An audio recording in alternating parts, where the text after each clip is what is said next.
നാളെ ഓഗസ്റ്റ് 19 ചൊവ്വാഴ്ച ദിവസം ഈ ജില്ലയിലെ വിദ്യാഭ്യാസ സ്ഥാപനങ്ങൾക്ക് ഇപ്പോൾ ഒഫീഷ്യലായി അവധി പ്രഖ്യാപിച്ചു. അതിൻ്റെ അപ്ഡേഷനാണ് നമ്മൾ നോക്കാൻ പോകുന്നത്. വീഡിയോയിൽ പോകുമ്പോൾ വീഡിയോ ലൈക്ക് ചെയ്യുക, ചാനൽ സബ്സ്ക്രൈബ് ചെയ്യുക. നേരെ ഇന്നത്തെ വീഡിയോയിലേക്ക് പോകാം. സംസ്ഥാനത്ത് വരും ദിവസങ്ങളിൽ മഴയുടെ ശക്തി കൂടുമെന്നാണ് കാലാവസ്ഥാ നിരീക്ഷണ കേന്ദ്രം അറിയിച്ചിട്ടുള്ളത്. കാസർഗോഡ്, കണ്ണൂർ, തൃശ്ശൂർ, പാലക്കാട് ജില്ലകളിലൊക്കെ മഴയുടെ ശക്തി കൂടുകയായിരുന്നു ഉണ്ടായിരുന്നത്. നാളെയും ഈ ജില്ലകളിലൊക്കെ ഓറഞ്ച്, യെല്ലോ അലർട്ടാണ് പ്രഖ്യാപിച്ചിട്ടുള്ളത്.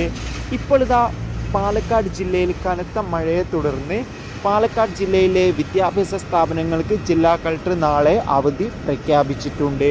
എന്തായാലും വരും മണിക്കൂറുകളിൽ മറ്റേതെങ്കിലും ജില്ലകൾക്ക് അവധി പ്രഖ്യാപിച്ചാൽ ആ ഒരു അപ്ഡേഷൻ നമ്മുടെ ചാനൽ ഭാഗത്തിലൂടെ നിങ്ങളിലേക്ക് എത്തിക്കുന്നതായിരിക്കും.